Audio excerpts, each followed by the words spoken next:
Coffee Cuties, we are back with another banger. So today we are going to be talking about how people are rage baiting at the expense of Black women. So before I jump into the video, I just want to give a shout out to some person on Lipstick Alley. Yes, I am on Lipstick Alley, but I promise you this is not me in this thread, but they randomly, I guess, watched some of my videos and they created a thread. Again, some people on Lipstick Alley think that it's me, but it's not. I am on Lipstick Alley, but I actually don't comment because I don't want people to figure out who I am. So, but shout out to whatever Coffee Cutie is listening and following and promoting your girl on Lipstick Alley. But anyway, let's just hop right into the subject. So I'm going to start with the definition of rage baiting. So rage baiting is a manipulative tactic used on the internet in order to make people angry, in order to increase engagement, views, or support. So I, of course, have to think to myself, why are Black women, out of everybody that could possibly be the target, why are we the target?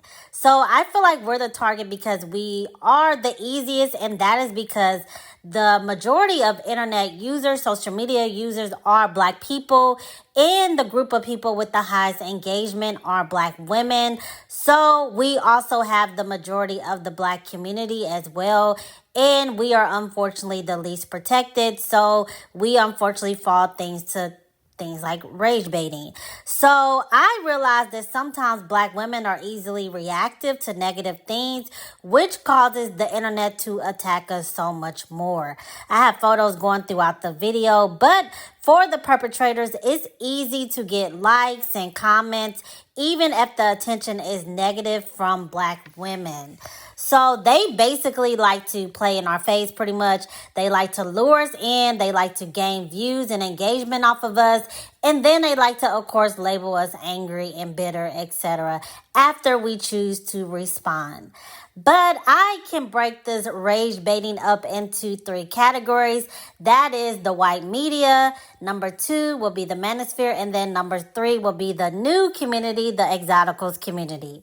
So let's just start with number 1, and that's going to be the media ran by white people.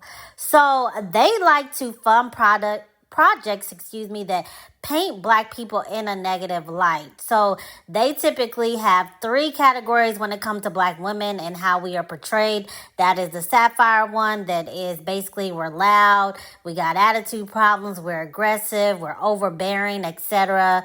Number 2, they like to cast us as the mammy, which is basically we are self-sacrificing, we basically we're not self-serving, we are of service to other people.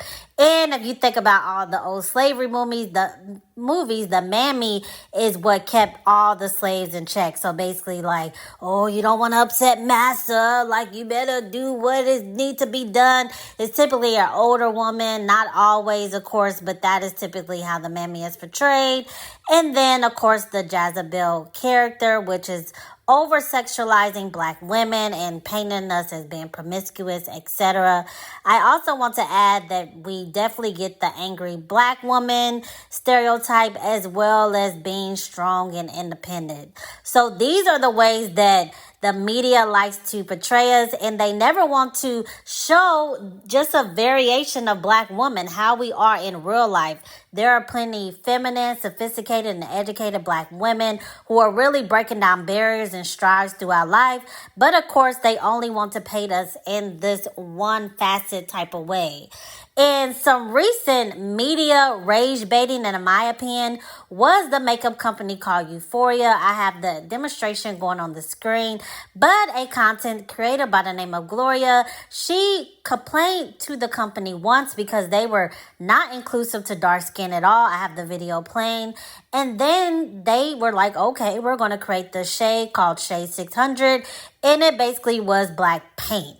It had no undertones, no nothing. I personally feel like the company may have done it on purpose in order to gain some type of traction through making black women angry, basically, because on their page, their engagement and views and everything else has gone up basically by the hundreds of thousands after this whole story went viral. So they are okay with making black women upset and basically excluding us from their brand. They want other races of women or of women of lighter shades to be like, okay, the brand might not include them, but it's going to include you guys. And we basically are now known because, again, we built it off the rage baiting of black women.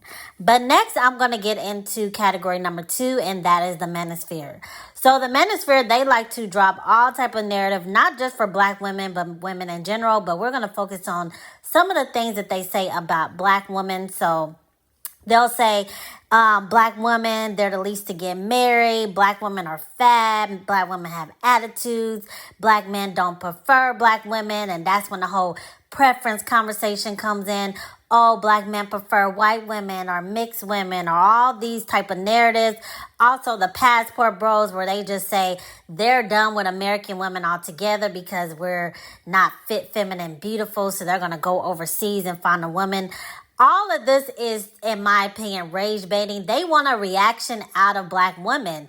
Because if you didn't want a reaction out of us, just go do what you got to do. Go sell it. If you got a preference is not black women, just go date that. Why are our names always in your mouth? It has to be the fact that you're trying to build traction and audience, even if it's negative comments off of the backs of black women, etc.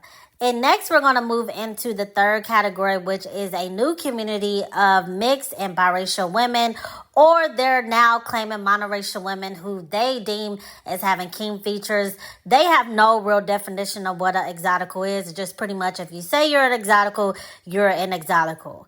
But this group likes to lead with the 4 pillars. Anytime a black woman speaks up for her phenotype, defending her phenotype, setting the standard for her phenotype, etc., or just simply expressing her experiences from a black woman's perspective, they like to say that we're jealous, we're bitter, we have inferiority complexes, or we have a victim mindset. No matter what our arguments is, if we make valid points, etc., they like to throw this back in. They like to say all type of false narratives about black women, about our beauty, about our hair, bodies. They act like we're jealous of them and we want to be them. They make all these assumptions about black women. They interview, for example, one black woman who may be dealing with some insecurity issues, inferiority complexes, etc. And they want that token black woman to speak for all of us. They rage bait with these titles about black women, etc. Right now, they literally have a narrative going around that if you buy any type of creams to lighten up your hyperpigmentation, because as we know, melanin skin is more prone to hyperpigmentation, we are somehow skin bleaching or we hate our skin, etc. So they can use all type of lightening agents such as vitamin C, natural vitamin C, things like that to clear up their hyperpigmentation. But if we do it, we are trying to bleach our skin to look light-skinned, etc. But that's just one example. There's just countless ones. If you go throughout my playlist, you will see all the crazy narratives, and I debunk all type of hypocrisies when it comes to the exotical community. But I want to go into what are some solutions, but I want to add to stick around towards the end of the video after the solutions because I have a special guest dropping in and they're going to drop some gem on us coffee cuties. But one solution is to simply ignore it, ignore the rage bait, etc. So just act like it just doesn't exist. You can go on your social media sites, etc., but just, again, ignore it. Or you can disconnect completely. You can literally shut yourself out of social media. Just don't get on any of these sites that talk negative about black women. Or you can also create communities in real life if you choose to disconnect from social media. Or you can create communities online with like-minded black women who are spreading positive messages towards your phenotype. Or you can do what I chose to do, which is to beat them at their own game. If you want to create narratives and rage bait, etc., about my phenotype, okay, well, then I have the right to respond whichever way I see fit. And that leads me to our special guest of the day. It is Cardi No B, and she is going to leave a little bit of a poem that came from the hit song from the R&B singer Summer Walker. Cardi B was basically like a feature or whatever. And since she has announced she is not dropping an album this year, she had all the time in the world to drop in on the Coffee Cuties. So here she comes. You better stop playing with me. Beep.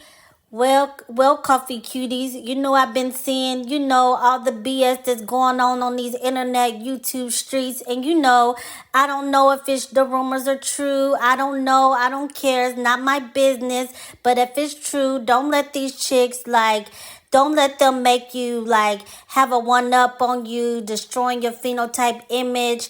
But effing telling your rumors to the world on, I'ma do it on purpose. I'ma do it spitefully. Do it on your own way. Do it beautifully. Do it special. If you want to debunk these false narratives and everything, say it with a beautiful way on your YouTube channel. Say why you decided to create your YouTube channel. Even if you face your own problems, put your own drama to the side. Create your own YouTube channel. Yeah. Because if a chick want to get clout off your phenotype, you get clout off of them. And you put all the stuff on your YouTube channel. Say something like, I'm pretty for a dark-skinned girl. Make these chicks feel it where it hurt. Hit them where it hurt. And put the stuff on your YouTube channel and make money off of your YouTube. F these people. All right, we are back, Coffee Cuties. Thank you, Cardi No B, for the advice from your featured on Summer Walker's song. But anyway, this is the end of the video. Be sure to like, comment, and subscribe. Have you noticed the rage baiting going around on YouTube? If so, did I miss any? What's some comments and things like that I didn't touch on in this video? Also, be sure to tell a friend because we are lit over here. And as you know, we are the Shadow Band crew due to the flagging. But regardless of the fact, we're going to show up each and every day because the message will be heard. But until next time, Coffee Cuties, see ya.